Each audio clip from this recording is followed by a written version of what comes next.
योग दर्शन साधनपाद, द्वितीय साधनपाद, उसको हम पढ़ रहे हैं।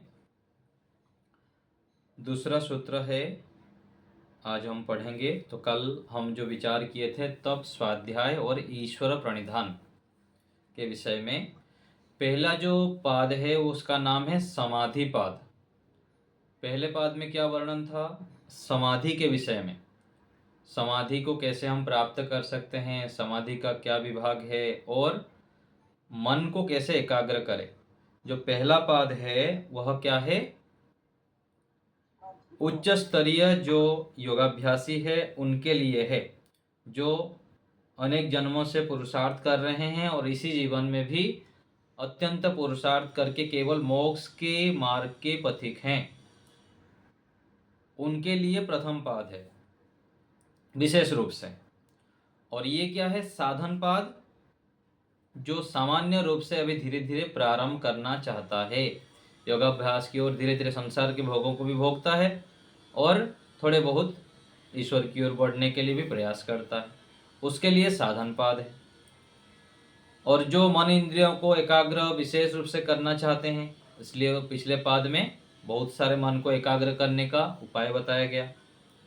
किन किन उपाय से हम मन को एकाग्र कर सकते हैं? मैत्री, करुणा, मुदिता, उपेक्षाणाम, प्राणायाम आदि के माध्यम से, और वीतराग विषयम अचित्तम। तो हमको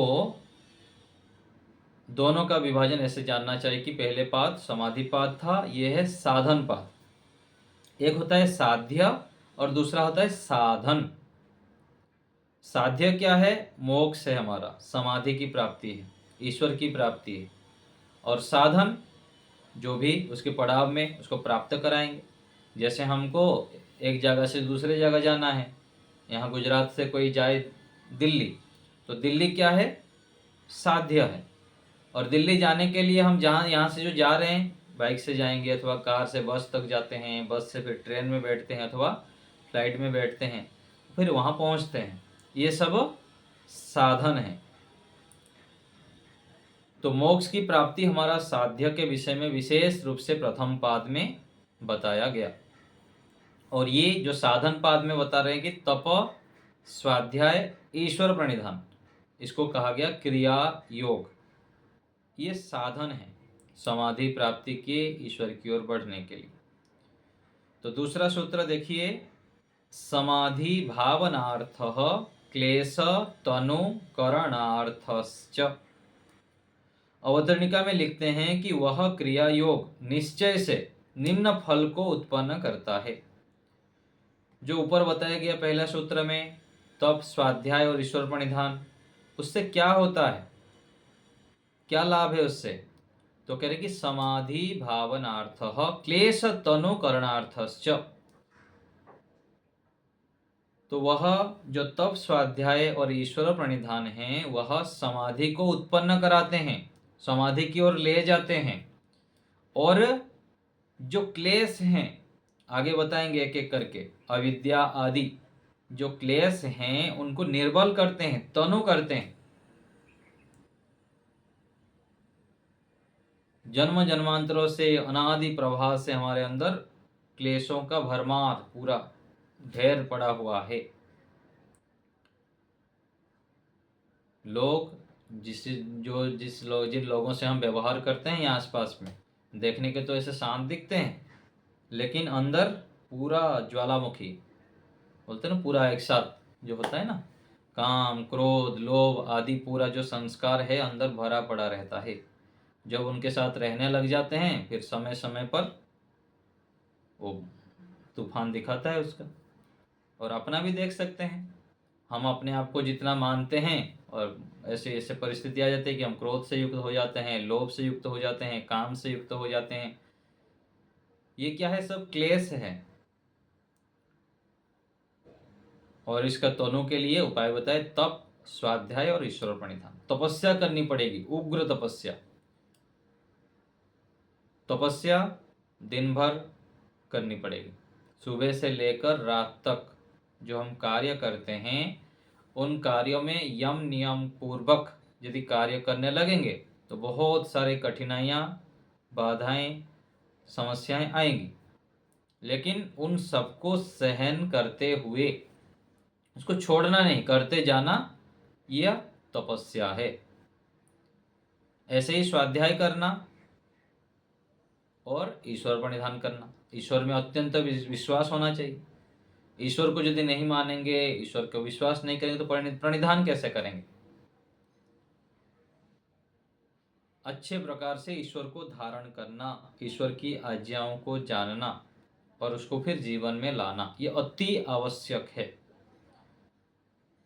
ईश्वर प्रणिधान, तपस्या करना और स्वाध्याय करना। तो इन तप, स्वाध्याय, ईश्वर प्रणिधान से क्या लाभ है? समाधि की प्राप्ति और क्लेशों को तनु करना, कमजोर करना, दबा देना, ये काम है। देखिए योगार्थ प्रकाश, इस सूत्र में क्रिया योग के फल का वर्णन है। तप, स्वाध्याय और ईश्वर प्रणिधान के अनुष्ठान से अविद्या आदि 5 क्लेश निर्बल हो जाते हैं और समाधि की सिद्धि होती है। इसके विपरीत यदि हम सोचेंगे कि मान लीजिए तप कोई ना करे, स्वाध्याय ना करे, ईश्वर प्रणिधान ना करे, तो क्लेश क्या होंगे? निर्बल नहीं, और पूरा बलवान होके पूरा धराशायी कर देंगे हमको, रोग से युक्त कर देंगे, जराजीर्ण कर देंगे, जल्दी फिर यहाँ से छुट्टी, फिर अगला जीवन हमको मिल जाएगा।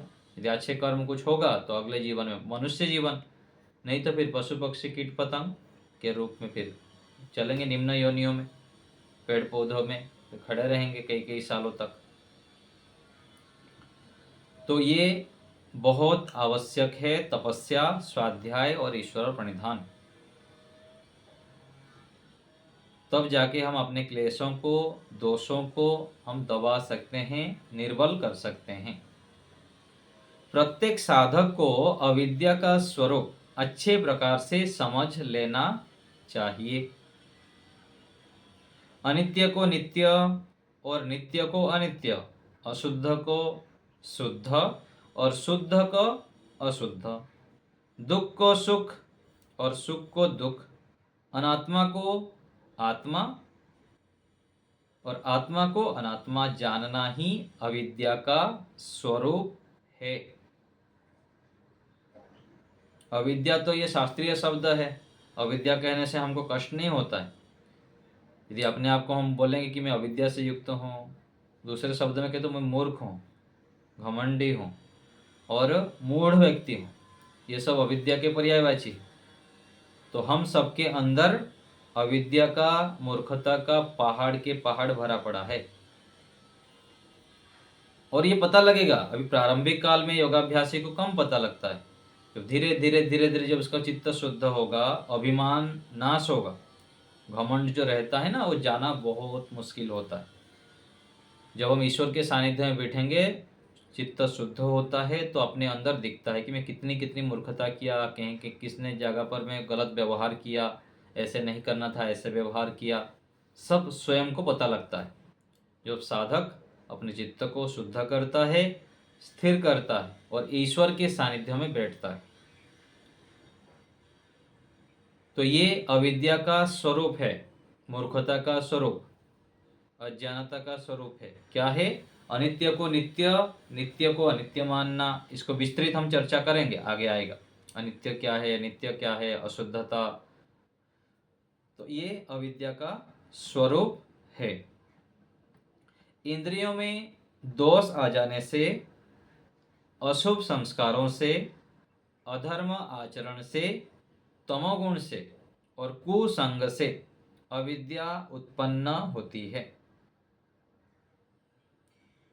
तो अविद्या का कारण क्या है? कार्य कारण तो आप लोग समझ गए होंगे, बार बार सुनते हैं। कार्य घड़ा है, कारण मिट्टी है। रोटी कार्य है और गेहूं अथवा आटा ये सब कारण है। तो कारण से कार्य की उत्पत्ति होती है। जैसे यह यहाँ पर साधन पाद क्या है, ये सब कारण है। ये सब साधन है, कारण कह दीजिए अथवा साधन कह लीजिए। साधन से साध्य की प्राप्ति होती है, कारण से कार्य की प्राप्ति होती है। तो जो अविद्या है, अविद्या को मान लीजिए हम कार्य मानते हैं, तो उसका कारण क्या है? इंद्रियों में दोष आ जाने से अविद्या उत्पन्न होती है। मान लीजिए किसी को आंख को ठीक से दिख नहीं रहा है और दूर से कहीं खूंटे को देख लिया हो, कोई मनुष्य खड़ा है ऐसे लगेगा उसको, क्योंकि इंद्रियों में दोष है, अच्छे से देखा नहीं, पूरा निरीक्षण नहीं कर पाया। और अंधेरे में कम दिख रहा है, कोई रस्सी को देख के वो सांप मार लेता है, तो ये इंद्रियों के दोष हैं। और कान में किसी का दोष है, किसी को कुछ बोला जा रहा है और दूसरा समझ के वो गलत अर्थ ले ले। तो इंद्रियों में दोष आ जाने से अविद्या उत्पन्न होती है। अशुभ संस्कारों से, जन्म जन्मांतरों के और इसी जीवन में जो अशुभ संस्कार हम इकट्ठा कर रहे हैं, उससे फिर अविद्या उत्पन्न होती है। अधर्म आचरण करने से भी, और तमोगुण के कारण भी अविद्या आ जाती है। और कुसंग से, सुसंग, सत्संग और दूसरा है कुसंग। तो हमारी संगति देखने में, सुनने में, विचार करने में, आसपास के माहौल में लोगों से मिलना, ये सब हमको सत्संग युक्त होना चाहिए हमारा। तो इससे अविद्या की उत्पत्ति होती है। तो तप, स्वाध्याय और ईश्वर प्रणिधान से ये अविद्या को उत्पन्न करने वाले दोष क्षीण हो जाते हैं। अविद्या को उत्पन्न करने वाले दोष कौन कौन से अविद्या को उत्पन्न करने वाले हैं? इंद्रियों में दोष आ जाना, अशुभ संस्कार, अधर्म आचरण, तमोगुण, कुसंग, ये अविद्या को उत्पन्न करने वाले हैं। जब हम तपस्या करेंगे, स्वाध्याय करेंगे, रोज रोज अच्छे अच्छे पुस्तक पढ़ेंगे, अच्छे लोगों को सुनेंगे, विद्वानों को, तो एक एक बातें, दो दो बातें हम कुछ धीरे धीरे जब ग्रहण करेंगे, फिर हमारे जीवन में जो दोष है वो धीरे धीरे हटता जाएगा। पानी का हम प्रयोग करते हैं, टूटी खोलते हैं, कभी बर्तन धोते हैं, ब्रश करते हैं, तो पूरा जोर से टैप खोल देंगे, पूरा जोर से पानी बहता रहेगा, ब्रश करते रहेंगे। हाथ धो रहे हैं तो पानी पूरा जोर से खोल दिए और हाथ धो रहे हैं, कितना पानी नष्ट हो रहा है। ऐसे ही अनेक जगह पर व्यवहार में हम देख सकते हैं, असावधानी के कारण हमारे से बहुत सारी गलतियां होती है और सामान जो वस्तुओं का अपव्यय होता रहता है। तो हम जब स्वाध्याय करते हैं, अच्छे लोगों के संग करते हैं, उनको सुनते हैं, तो हमारे जो दिन भर व्यवहार में जो हम दोष करते हैं उससे धीरे धीरे बच जाते हैं, एक एक एक एक करके हट जाता है। छोटे छोटे गुणों को धारण करके ही व्यक्ति महान बनता है, एक एक गुण को संचय करता रहता है। और दूसरे में एक एक गुण दोष यदि आ जाता है तो व्यक्ति का फिर पतन हो जाता है। रात को देर तक जागना, सुबह देर में उठना, अधिक भोजन करना, अधिक बातचीत करना, समय को नष्ट करना आदि जो दोष होते हैं, इनको यदि हम ध्यान नहीं देंगे तो एक एक करके फिर दोष आ जाते हैं। तो स्वाध्याय से भी हमारा दोष, अविद्या नष्ट होते हैं। जैसे जैसे अविद्या के कारण निर्बल होते जाते हैं, वैसे वैसे अविद्या आदि क्लेश निर्बल होते जाते हैं। कारण को हटाएंगे तो कार्य हटेगा। तो अविद्या के कारणों को हमें हटाना चाहिए, तब जाके कार्य भी निर्बल हो जाएगा, नष्ट हो जाएंगे। अधर्म आचरण से अशुभ संस्कार उत्पन्न होते हैं और धर्मयुक्त आचरण करने पर, धर्माचरण से शुभ संस्कार इकट्ठा होंगे, उत्पन्न होंगे। तो उन अशुभ संस्कारों से अविद्या उत्पन्न होती है। धर्म आचरण से शुभ संस्कार उत्पन्न होते हैं, उनसे विद्या उत्पन्न होती है। इस प्रकार उस विद्या से अविद्या आदि क्लेश निर्बल हो जाते हैं। विद्या कह दीजिए, ज्ञान कह दीजिए। तो ज्ञान से ही मुक्ति होगी, ज्ञान से ही क्लेशों का नाश होता है। इसलिए सांख्य दर्शन में कहा गया कि ज्ञानान मुक्ति, ऋते ज्ञानात बंध, ऐसे वहां पर कहा गया। ज्ञान के बिना व्यक्ति फिर बंधन में दबता है, दुखी रहता है, परेशान रहता है, डिप्रेशन में आता है, आत्महत्या करने को सोचता है और अधर्म आचरण में बढ़ता रहता है। इसलिए ज्ञान बहुत आवश्यक है। ऋषि दयानंद जी के आप ग्रंथों को पढ़ेंगे अलग अलग जगह पर, कितनी महिमा ऋषि दयानंद जी गाए हैं। विद्या बहुत सारे शास्त्र में अलग अलग जगह पर आता है, विद्या, ज्ञान प्राप्त करो, ज्ञान प्राप्त करो।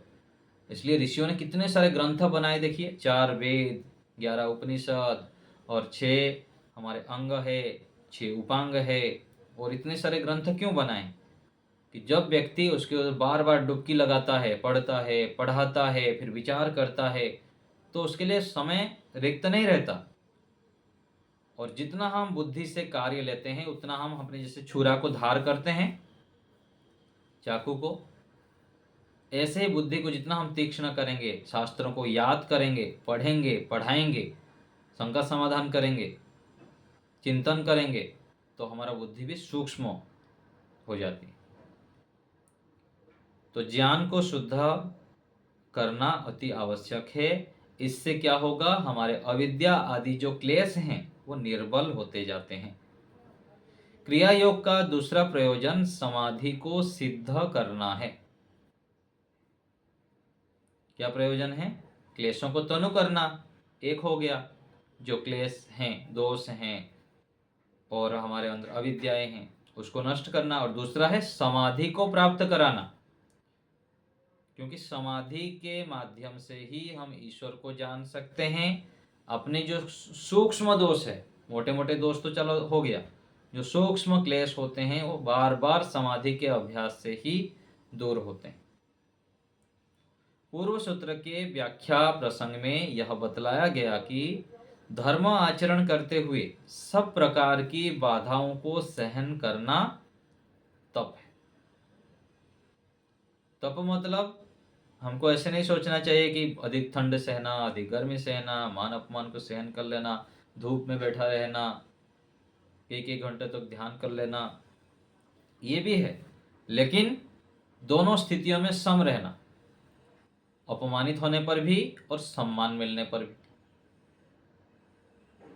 तो सम्मान यदि मिलता है तो व्यक्ति उसको भी सहन नहीं कर पाता है, अभिमान से युक्त जाते, मेरे अंदर इतना गुण है, मैं ऐसा हूँ, मैं ऐसा हूँ, पूरा मतलब जो नहीं है अभिमान से युक्त हो जाए। किंतु क्या है, ये जितना भी हमारे पास गुण है वो किसका है?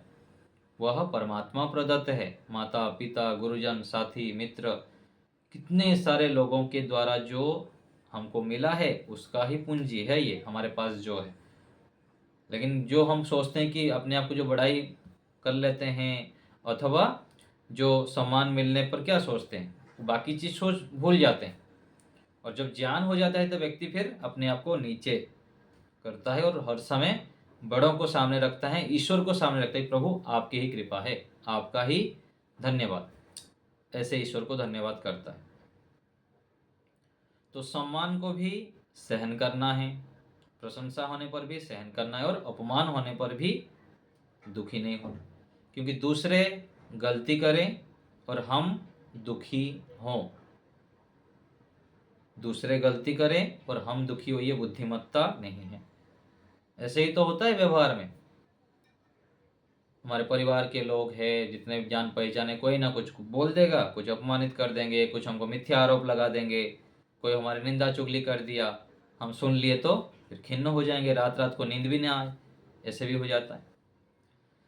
तो ये कब दूर होगा? जब हम ज्ञान से युक्त होंगे, तपस्या करेंगे, स्वाध्याय करेंगे, ईश्वर प्रणिधान करेंगे। तो कह रहे हैं कि धर्म आचरण करते हुए सब प्रकार की बाधाओं को सहन करना। सब प्रकार की, किसी भी प्रकार से बाधा आ सकता है, अपने कारण, दूसरों के कारण, समाज के कारण, किसी भी कारण में जितने भी बाधा कष्ट आएंगे उनको सहन करना और धर्म आचरण को छोड़ना नहीं, ये तपस्या है। यम नियम आदि अष्टांग योग का आचरण धर्म आचरण है। अष्टांग योग के आचरण से अविद्या का नाश और विद्या की वृद्धि विवेक ख्याति पर्यंत होती है। तो जब हम अष्टांग योग यम नियम आसन प्राणायाम आदि का अनुष्ठान करते हैं तो क्या होता है, धीरे धीरे हमारे ज्ञान का स्तर बढ़ता रहता है, बढ़ता ही रहता है। और विवेक ख्याति जब तक नहीं हो गया, विवेक ख्याति क्या है, बुद्धि और आत्मा की पृथकता, अपने स्वरूप के विषय में ठीक ठीक जानना, संसार के स्वरूप को ठीक ठीक जान लेना और परमात्मा के स्वरूप को ठीक ठीक जान लेना, सत्य ज्ञान कर लेना, ये विवेक ख्याति है।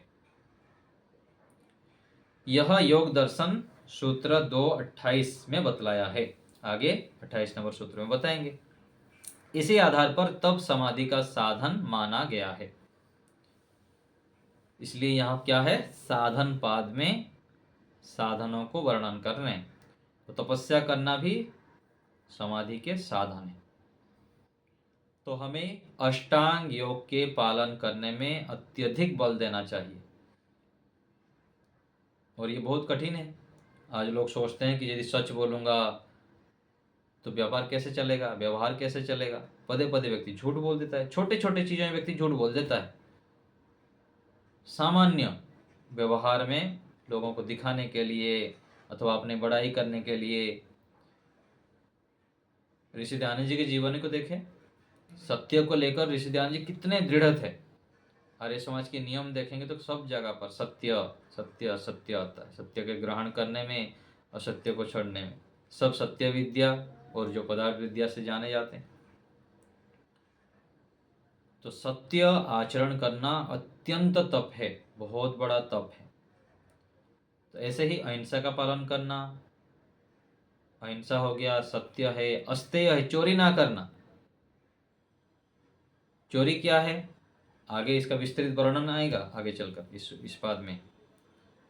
व्यक्ति बिना पूछे स्वामी की आज्ञा के बिना कोई भी सामान ले लेता है, ये चोरी है। कोई चप्पल रखा है, बाहर अंदर गया है किसी सभागार में, अपना चप्पल नहीं मिला तो दूसरे का चप्पल लेके चले गए शौचालय में अथवा बाहर कहीं। और दूसरे जो स्वामी जी था उसका चप्पल का वो आके ढूंढ रहे हैं, मेरा चप्पल कहाँ गया, मेरा चप्पल कहाँ गया। ये क्या है, चोरी है। घर परिवार में एक दूसरे के यदि अंडरस्टैंडिंग है कि मैं आपका सामान प्रयोग कर सकता हूँ क्या, उनको पूछ के, हाँ यदि जो चाहते हैं आप कर सकते हैं तो ठीक है, वो चोरी नहीं होगा।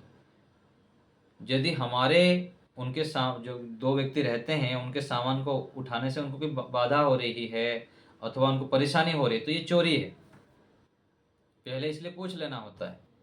हम विद्यालय में पढ़ते समय कई बार ऐसे होता था, पाकशाला में कोई वस्तु यदि ले लेते थे पाचक से तो आचार्य जी बोलते थे उनको पूछ के लाए हैं क्या।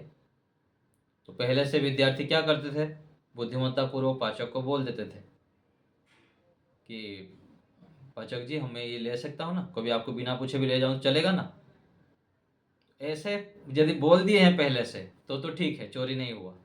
परिवार में भी ऐसे ही कर लेना चाहिए, नहीं तो दूसरे की वस्तु उठा लिए तो वो चोरी है। एक बार हम विद्यार्थी काल में पढ़ रहे थे तो स्वामी जी आए, हमारे स्वामी द्रौपदेव जी थे।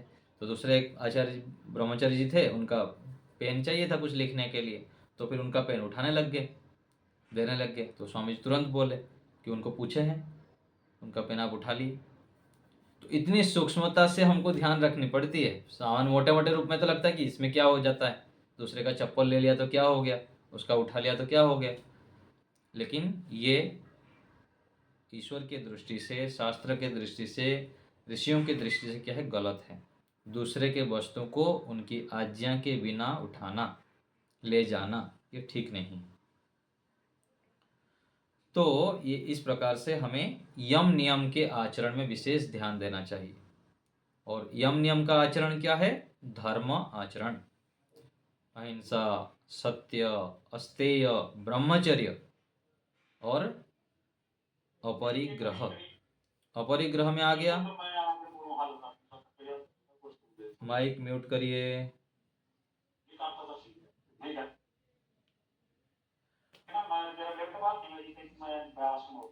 पूरन जी माइक म्यूट करें।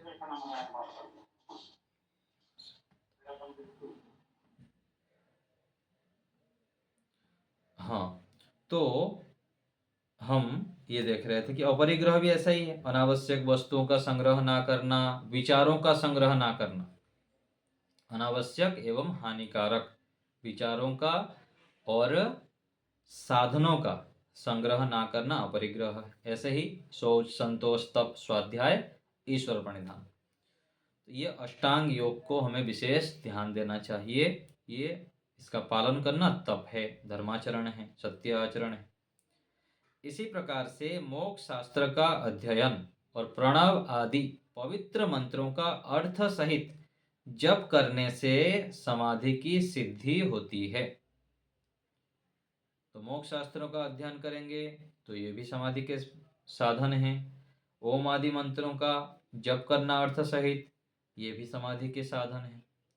मोक्ष शास्त्रों को पढ़ने से समाधि के विषय में साधक को विशिष्ट ज्ञान की प्राप्ति होती है। सामान्य ज्ञान और विशेष ज्ञान।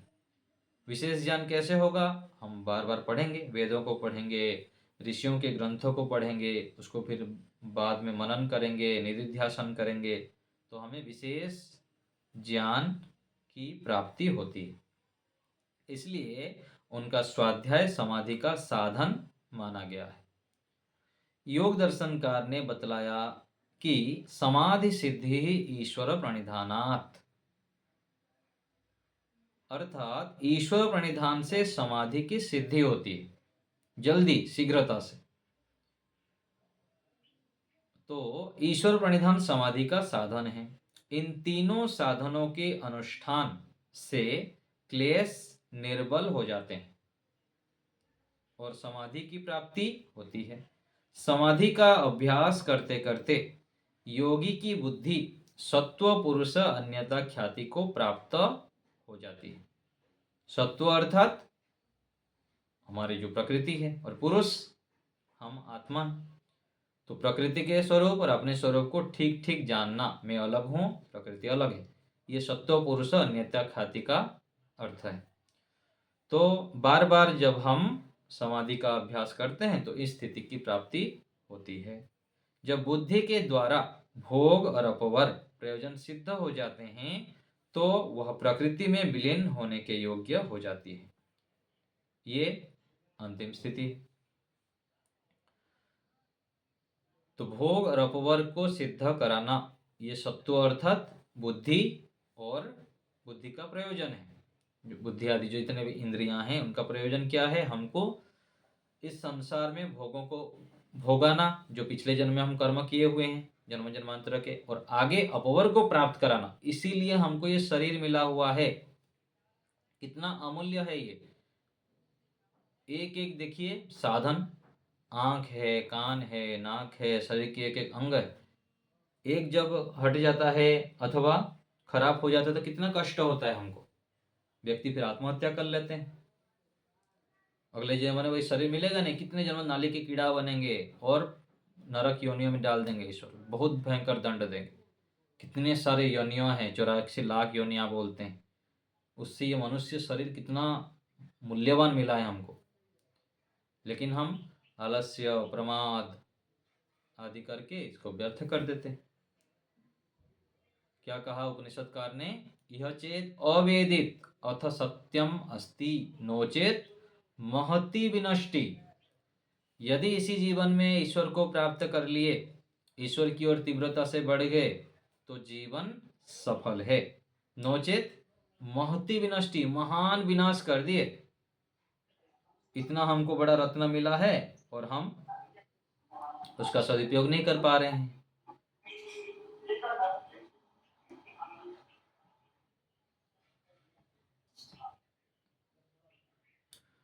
तो हमें इसका सदुपयोग करना है और इसके ऊपर बार बार हमें विचार करना है कि परमात्मा ने कितना हमें बहुत बड़ा अवसर दिए हैं।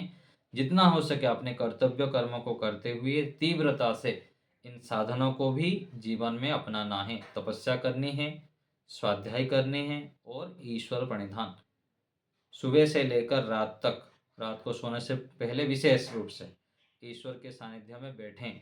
गायत्री मंत्र का जप करते हुए कम से कम 11 बार और अधिक से अधिक 10-15 मिनट, आधा घंटा जब करते हैं फिर सोइए, फिर देखिए जीवन में कितना परिवर्तन होता है। और सुबह उठते ही फिर ईश्वर से जुड़े, सुबह 1 घंटा 2 घंटा 3 घंटा तक मौन रहते हुए ईश्वर से जुड़ें, ईश्वर का स्मरण करें।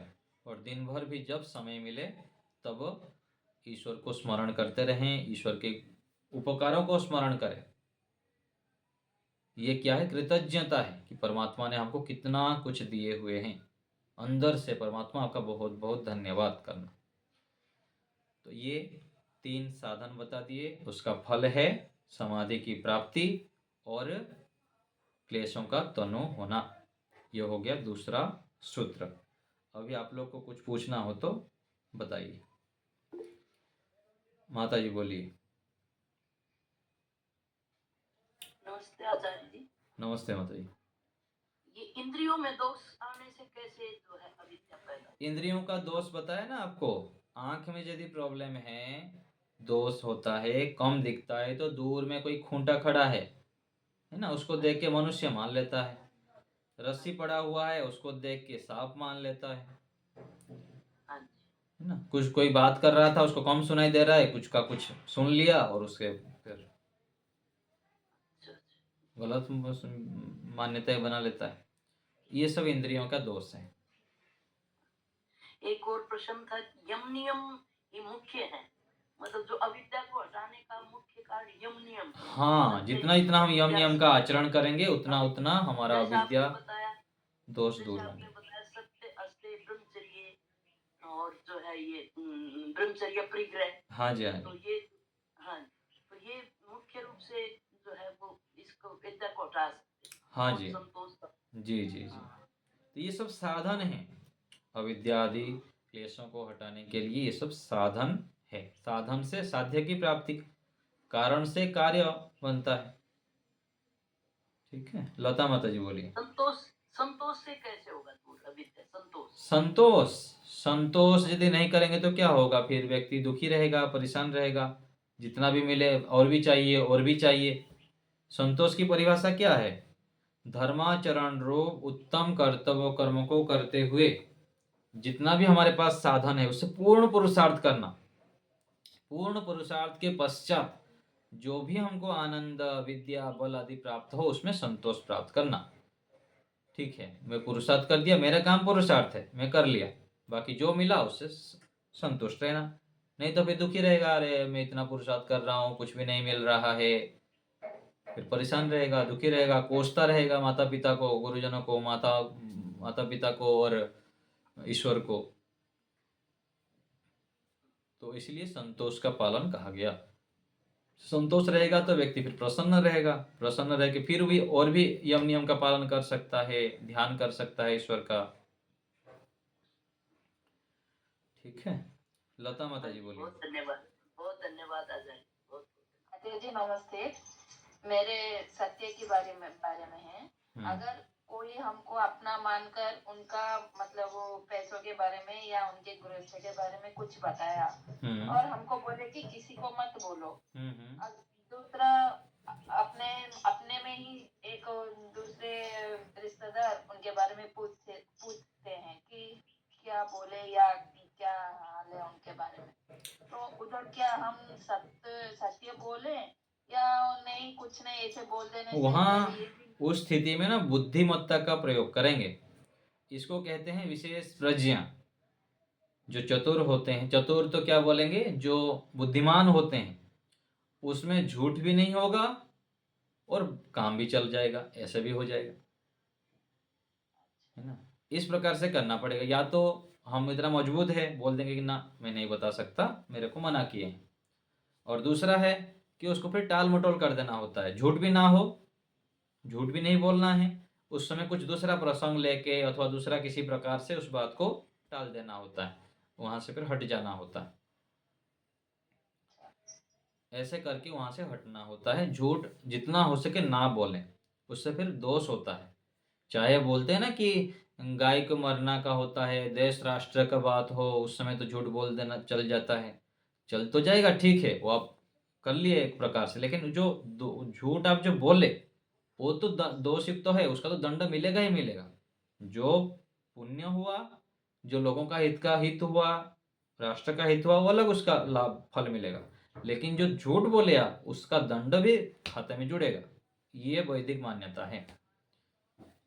कि कैसे भी होता है कि हाँ उन्होंने पूछ लिया तो उन्होंने मना किया था, लेकिन सत्य बोलना है बोलकर वो मुंह में आ जाता है कि हाँ नहीं ये कारण है उनका। वहाँ स्थिति देखनी पड़ेगी, नहीं तो फिर वो व्यक्ति फिर हमारे ऊपर अविश्वास करेगा ना, आगे हमको नहीं बोलेगा।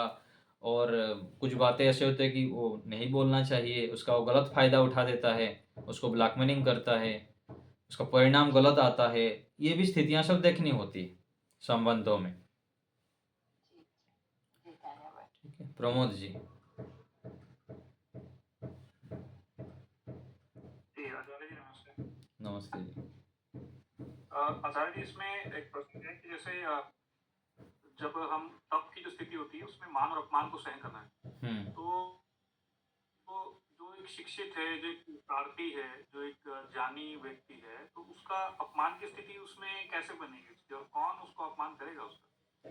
अपमान करते हैं ना, जो आपको नहीं जानता है अथवा आपसे अभिमान करते हैं, आपको द्वेष करते हैं, तो आपको अपमानित तो करेंगे ही करेंगे। बड़े बड़े लोगों को कर देते हैं। ऋषि दयानंद जी को नहीं किए थे क्या? ऋषि दयानंद जी कम बुद्धिमान थे, कम ये थे। तो यहाँ समाज राष्ट्र में ना बड़े से बड़े मूर्ख व्यक्ति भी, मूर्ख भी तो आपकी होगा तो वो जानता नहीं। आप जितने भी ज्ञानी हो, प्रधानमंत्री जी हैं, वो क्या नहीं कर रहे हैं, फिर भी तो उनको अपमान कर रहे हैं कि नहीं कर रहे हैं, बताइए। ऐसे ही बहुत सारे स्वामी जी आदि होते हैं, उनका कितना अपमान करते हैं, कितना उनकी निंदा करते हैं, गलत प्रचार करते हैं।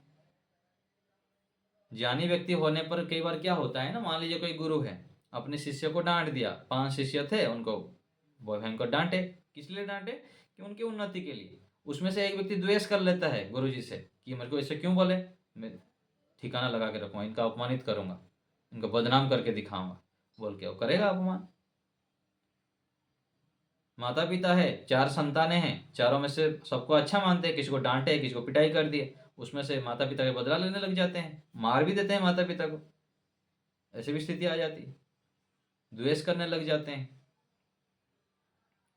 जबकि वही पढ़ाए लिखाए बड़ा कराए, सब कुछ उनको कराते हैं।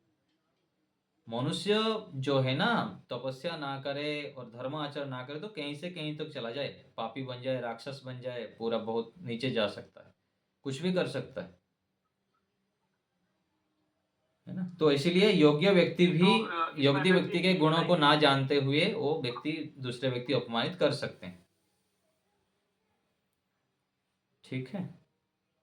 तो इसमें आचार्य जी जैसे सामाजिक स्थिति में जैसे अगर जो किसी ने अपमान किया है और जबकि हमको पता है कि वो निराधार है, ऐसा कुछ नहीं है, तो उसकी स्पष्टता भी नहीं की जा सकती, या सिर्फ मौन ही रह करके सिर्फ सहन करना ही स्थिति देखनी पड़ेगी। वो व्यक्ति यदि समझाने से समझने के लायक है तो समझाना है, नहीं तो अधिकतर कुछ नहीं करना, समय आने पर वो सुधर जाएगा, उसको अपने गलती समझ में आ जाएगा। क्योंकि हम दूसरे के सुधार तो कर नहीं सकते हैं, वो सुधरना चाहता ही नहीं है, हम अपने समय सामर्थ्य क्यों खराब करें। पूज्य स्वामी विवेकानंद जी हमारे हैं, उनके विषय में कई बार कुछ लोग कुछ बोलते रहते हैं, कई बार अपमानित किए, कुछ दुष्प्रचार किए, उनका प्रतिक्रिया अधिक नहीं करते हैं। कभी स्थिति आने पर करते हैं, लेकिन अधिकांश नहीं करते हैं, क्योंकि उनको मूर्खों को समझाने के चक्कर में, मूर्खों को सुधारने की, इसमें हमारा ही समय सामर्थ्य खराब होगा। हमारा समय कम है, अपने काम में हम लगेंगे तो हमको मोक्ष की ओर बढ़ना है जल्दी, तो दूसरे को क्यों समय को खराब करें। वो कुछ बोलेगा, फिर हम बोलेंगे, वो फिर दूसरा बोलेगा। तो स्थिति देखते हुए वहां पर निर्णय करना चाहिए कि कब उनका प्रतिक्रिया करना, कि मौन रहना, ये समय के हिसाब से निर्णय करना चाहिए। ठीक है, चलिए। और प्रतिमा माता जी बोलिए। मैं समाधि पद से प्रश्न पूछ सकती हूँ? बोलिए।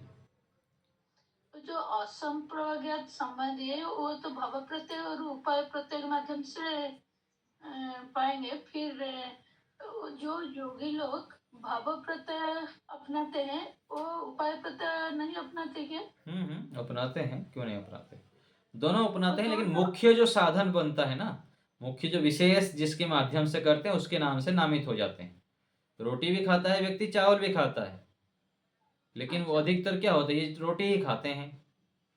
ऐसे बोल देते हैं, लेकिन चावल भी खाते हैं, लेकिन अधिक उसकी जो रुचि क्या है, रोटी। मतलब ये है, जैसे उड़ीसा के लोग हैं, बंगाल के लोग हैं, बिहार के लोग हैं, इन लोग चावल खाते हैं अधिक, तो रोटी नहीं खाते हैं क्या? रोटी भी खाते हैं, लेकिन मुख्य रूप से प्रसिद्ध हो गया कि इन लोग चावल खाने वाले हैं। अच्छा। तो इस रूप से समझना चाहिए।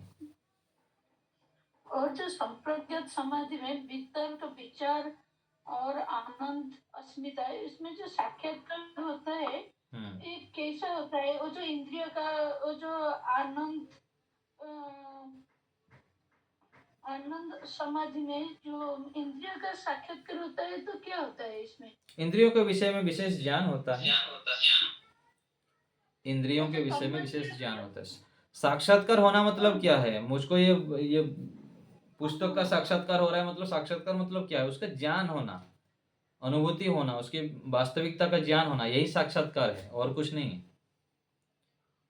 उनके विशेष गुणों के विषय में जानकारी होना और उसे यथायोग्य फिर लाभ लेना, यही साक्षात्कार है। और आज तनु का मीनिंग आप बताया, वो दुर्बल बताया गया। हाँ जी। और जो हम लोग जो बोलते हैं तन मन धन से हम लोग समाज का उपकार करेंगे, तो यहाँ पे क्या तन, ये तनु अलग है, वो तन अलग है। तन वहां पर शरीर के लिए है। तन अर्थात शरीर के लिए वहां पर कहा जाता है। ये तनु अर्थात ये दुर्बल अर्थ में। और तन्नु, तन बोला जाता है ना, तन्नु बोला जाता है। तो न, और दीर्घो, तो न कहा जाता है वहां पर। जो तन मतलब शरीर कहते हैं ना, शरीर के लिए आता है वो तन, और यहाँ पर तनु नीचे उ आता है। ठीक है। सविता बताइए। तनु मन हाँ फैलाना भी तो होता है ना, तनोती। वो अलग है, उसमें अलग अलग प्रकरण में अलग अलग उसको समझना चाहिए, उसी को सब तो जगह। मात्रा का फर्क बड़ा हुआ तनोती में, मैं तनु वाला जो फैलाने वाला होता है उसमें बड़ा हुआ दीर्घ हुआ आता है। तनोती वो अलग है वहां पर। तनोती वो धातु अलग है, फैलाने अर्थ में संस्कृत में होता है। अच्छा, दोनों में मात्रा का फर्क है क्या आचार्य जी? तनु जो कहा जाता है ना वो ह्रस्व है, यहाँ तनोती भी तन धातु है ये, ठीक है ना, ये अलग है। तनोती जो कह रहे हैं ना, इसका अलग ही है इसमें, तनोती फैलाने अर्थ में। अच्छा जी, मैं ये कह रही हूँ कि यदि किसी ने अपमान करा और हम मौन रहे तो फिर ठीक है, मौन रह जाएंगे। तो कई बार दिमाग में सूझता ही नहीं है, उस समय इतना दिमाग खराब होता है कि प्रत्युत्तर नहीं सूझता और मौन ही रहते हैं। पर मन में फिर वो गफलत चलती है, कुड़न होती है, तो उससे कहते हैं मानसिक रोग हो जाते हैं।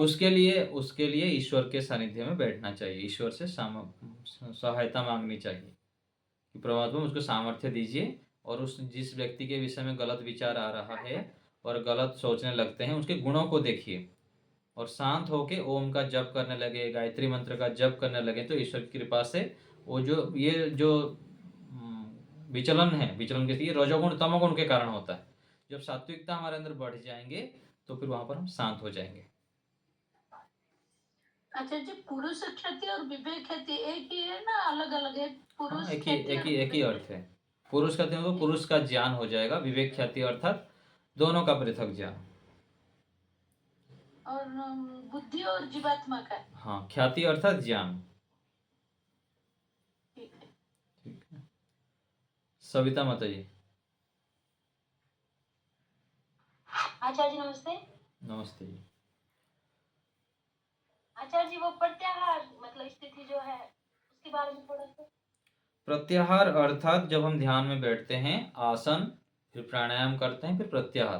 प्रत्याहार अर्थात जैसे हम ध्यान आंख बंद करके बैठ गए, बाहर से ध्वनि आ रहा है, उसकी ओर ध्यान नहीं देना, अपने धारणा केंद्र में मन को लगा के प्रति आहार अर्थात जितने भी आहार मतलब जितने शब्द अर्थ विषय है उसकी ओर ध्यान नहीं देना, उसको रोक देना, उसको बिल्कुल ध्यान ना दे, अपने कार्य में लगाना, इस ये कहते हैं प्रत्याहार की स्थिति। आचार्य जी, तो मुश्किल है बहुत, मतलब जैसे बाहर से आवाज होती है तो ऑटोमेटिक कानों में जाती है। ऑटोमेटिक हो जाएगा, उसकी तो उसी को ही तो अभ्यास करनी है। साइकिल चलाना छोटे बच्चे जो होते हैं, साइकिल चलाना बहुत मुश्किल लगता है, बाइक चलाना फिर मुश्किल लगता है, कार चलाना मुश्किल लगता है।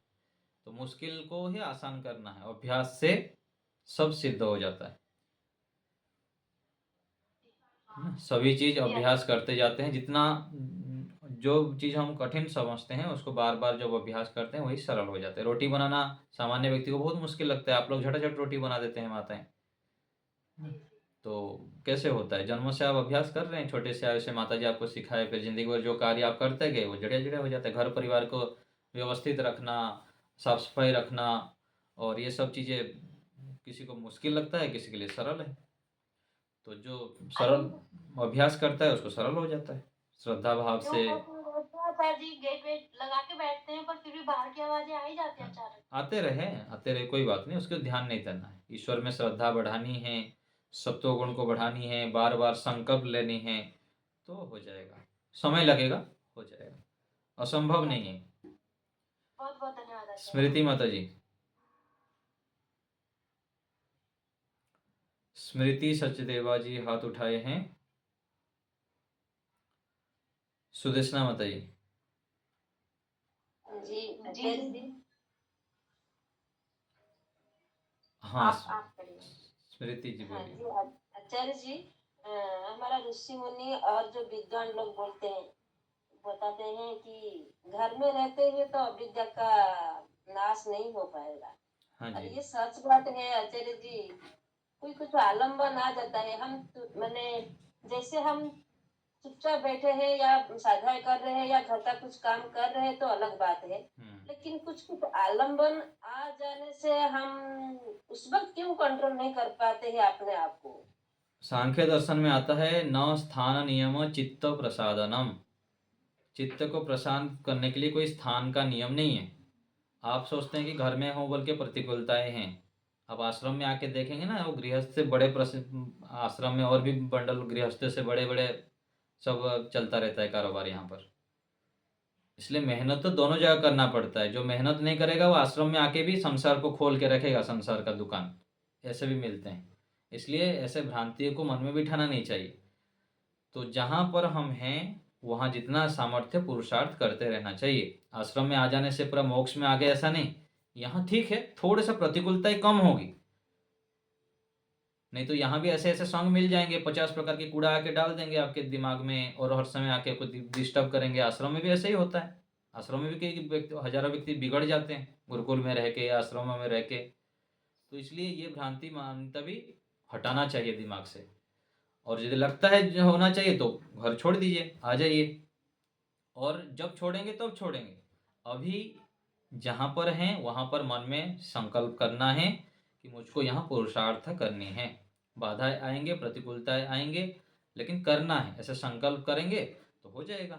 आश्रम में रह के हम जल्दी थोड़ा पहुंच जाते हैं, और घर में रहेंगे तो थोड़ा कठिनाई तो होगी, ये तो पक्का है, ये तो है ही। लेकिन घर में रह के भी बहुत अच्छे अच्छे हम पुरुषार्थ करके बढ़िया काम कर सकते हैं, इसमें कोई दो राया नहीं है। ऐसे मन में बिठाइए, करते रहिए, और ईश्वर की कृपा से फिर पुरुषार्थ करते जाएंगे तो आगे चलकर समय आएगा, ऐसे हमको परिस्थितियाँ आ जाएगी तो हम आश्रम में भी आके रह सकते हैं, कर सकते हैं। धन्यवाद आचार्य जी। हाँ, तिरुमल जी, बी तिरुमला जी, क्या नाम है आपका? नमस्ते आचार्य जी। जी, वो लौकिक फल मतलब क्या है? फिर से बोलिए। लौकिक फल। हाँ, एक होता है आध्यात्मिक फल, एक होता है लौकिक फल। लौकिक फल होता है भोग। संसार में जो हम खाना पीना रहना आदि कर रहे हैं ना, इसको बोलेंगे भोग, अथवा लौकिक फल भी बोल सकते हैं। लोक में जो हम रहते हैं समाज में, वहाँ भी हम अच्छे प्रकार से रह जाते हैं जब हम आध्यात्मिक तप करते हैं, स्वाध्याय करते हैं, ईश्वर प्रणिधान करते हैं और अच्छे अच्छे कार्य करते हैं, तो लोक में भी हम सुखी रहते हैं, खिन्न नहीं होते हैं, परेशानी नहीं होते हैं, भोगों में नहीं डूबते हैं। ये लौकिक सुख है। अच्छे अच्छे हमको व्यक्ति मिलते हैं, परिवार के लोग अच्छे मिलते हैं, समाज के लोग भी अच्छे व्यवहार करते हैं, ये लोग माने हैं। जो जिंदगी में मतलब जो जो चाहिए होता है, जैसे हाँ, जो भी हमारी आवश्यकता है, धर्म अनुसार जितने भी आवश्यकताएं हैं वह पूरा होता है। ठीक है, तो इसकी आशा ना रखना। हाँ, आशा कम रखना है, क्योंकि यहाँ तो संसार में जितने भी लोग के व्यवहार है वहाँ तो पूरा हमको तृप्तकारक तो सुख नहीं मिल पाएगा। तृप्तिकारी सुख तो मोक्ष में ही मिलेगा, ईश्वर के सानिध्य में मिलता है। तो जितना भी है यहाँ व्यवहार करने के लिए तो हमको आशा रखना होगा, व्यवहार करनी पड़ेगी, उतना ही करना साधन के रूप में जितना चाहिए। ठीक है, धन्यवाद स्मृति जी। जी जी आचार्य जी, दो चीजें पूछूंगी। एक तो जैसे तब में आपने कहा मान अपमान, तो अपमान में जैसे अगर हम बिल्कुल मौन रहते हैं तो ये जॉब में भी मतलब हम अगर कोई काम करते हैं तब भी, और घरों में भी मौन रहने से सामने वाले को आदत हो जाती है कि चलो ये तो बस चुप ही रहता है तो कुछ भी कह दो। आप जो प्रतिक्रिया देते हैं, आप थोड़ा बैठ के विचार करिए। प्रतिक्रिया जब जब दिए आप, वो बात का ठीक हो गया क्या कि और भी बड़ा बात? स्थिति देखते हुए प्रतिक्रिया देनी चाहिए, लेकिन उस प्रतिक्रिया देने के उद्देश्य से ना हमारा शांति और भी बिगड़ती है, संबंध में और भी खटास आता है। ये हो जाता है, ये आप जब निरीक्षण करेंगे ना पता लगेगा। तो गलत फहमियां भी बढ़ती है सामने वाले की, ये तो चुप नहीं, गलत फहमियां जहां पर हो रही है वहां स्थिति देख के उस समय नहीं बोलना है। कोई भी कुछ बोलता है ना, उस समय जो बोलते हैं तो फिर बहुत अधिक तर्क वितर्क हो जाता है और मानसिक स्थिति बिगड़ती है। अलग समय में जब शांत स्थिति होगा ना एक दूसरे का, उस समय उसको फिर क्या बोलते हैं उसको, क्लियरिफाई बोलते हैं ना उसको। हाँ, उसको ये करना है तो फिर ठीक रहता है कि ऐसे ऐसे मेरा दोष नहीं है, आप मेरे ऊपर ऐसे आरोप लगाए, मेरी भाव ऐसा नहीं था, आप ऐसे कहना चाह रहे हैं, तो ऐसे अलग समय में करना चाहिए। सीधा सीधा जब हम आर्गुमेंट करने लग जाते हैं ना, वहां फिर बिगड़ता है संबंध। मौन रहने का मतलब ऐसा नहीं है कि हर समय मौन रहना है, स्थिति देखना होता है। मानसिक शांति बिगड़ती है, अधिक हम प्रतिक्रिया देते हैं, वाद विवाद करते हैं ना, इससे वो व्यक्ति जो सोचता रहे ना, अपनी तो हम शांत रह सकते हैं, दुष्टों को हम सुधार नहीं सकते हैं, वो तो अपनी दुष्टता करेंगे ही करेंगे। ऐसे मौन रहने से ना फिर ज्यादा मतलब सोचना ज्यादा चलता था, तो अब मैं थोड़ा सा बात क्लियर करती हूँ। हाँ, चाहे थोड़ा सा नेगेटिव भी हो, कर पर आई थिंक ये सही है कि उस समय चुप रहो, बाद में बोलो। हाँ, वो देखनी पड़ती है। वाद विवाद करने पर अधिकांश जब हम निरीक्षण करेंगे तो अपनी ही शांति भंग होती है, इसलिए वो व्यक्ति दोष करता रहे, हमको थोड़ा शांत रहना चाहिए। सूरज जी बोलिए। और दूसरा एक संस्कार की परिभाषा डेफिनेट, मतलब एक परिभाषा बताएंगे प्लीज? हाँ, संस्कार की परिभाषा है, मैं आपको बता रहा हूँ, यहाँ पर है ना,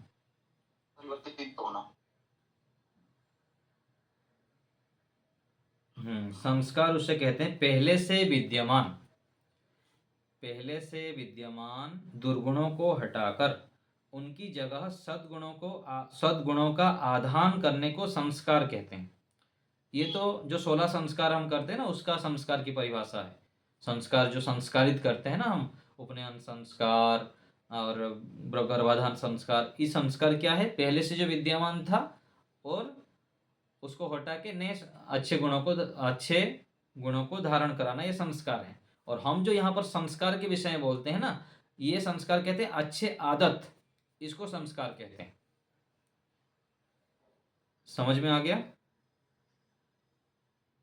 अच्छे संस्कारों को धारण करना मतलब यहाँ पर कहते हैं कि अच्छे अच्छे गुणों को, अच्छे अच्छे जो हमारा व्यवहारिक चीजें हैं उसको ग्रहण करना, धारण करना, ये संस्कार है। अच्छे संस्कारों को धारण करना और संस्कारों को मिटाना जी जहाँ पर आता है, वहां पर जो गलत संस्कार है, अविद्या का संस्कार है, उसको हटाना। जो हम बार बार करते हैं उसी प्रकार से संस्कार बन जाते हैं, और उस गलत संस्कारों को हटाना, अच्छे संस्कारों को धारण करना। सूरज जी बोलिए। आचार्य जी नमस्ते जी। तो ये 84 लाख योनियां हैं जो कहते हैं बार बार 84 लाख योनियों में जाना पड़ेगा, क्या इसका कोई वैदिक प्रमाण है? ऐसे कोई प्रमाण नहीं है, ऐसे ही चलता है। और देखेंगे तो 84 लाख तो ऐसे ही बोल देते हैं कि 84 करोड़ भी मिल जाएगा आपको, तो ये स्टेज पर वैसे ही बोल देते हैं। हाँ, ऐसे ही है, कोई प्रमाण तो ऐसे मिलता नहीं है। 84 लाख ऐसे चलता है तो बोल देते हैं, लेकिन 84 लाख नहीं होगा, 84 करोड़ भी हो सकता है ना। कितने सारे अनंत योनियां हैं, हमारे हिसाब से बाहर है, परमात्मा को ही पता है कितने सारे हम देखते हैं ना अलग अलग विचित्रता यहाँ पर। ठीक है, चलिए आज यहीं रखते हैं, समय हो गया। एक प्रश्न और था आचार्य, एक प्रश्न और था मेरा। हाँ बताइए। जैसे जैसे ये जो है क्लेशों को जानने वाली जो सूक्ष्म बुद्धि है, वो समाप्ति वाली कृतक होकर के प्रकृति में कैसे लीन हो जाएगी? प्रकृति में लीन होना मतलब जो मोक्ष प्राप्त हो जाएंगे ना, तो जितने भी शरीर स्वरूपी साधन आदि जितने भी है वो प्रकृति में विलीन हो जाएंगे। अपना कृतकृत्य हो गया, कृतकृत्य अथवा जो प्राप्त करना था वो प्राप्त हो गया। अच्छा, जो मोक्ष में चले जाएंगे, जितना साधन है वो सब यहाँ गया। जैसे हम दूसरा घर बना दिए तो ये घर तो तोड़ देंगे ना, पुराना वाला तोड़ देंगे, तो ऐसे ही प्रकृति में विलीन हो जाता है सारे साधन, ये कहना चाह रहे हैं। धन्यवाद। ठीक है, चलिए। ओम का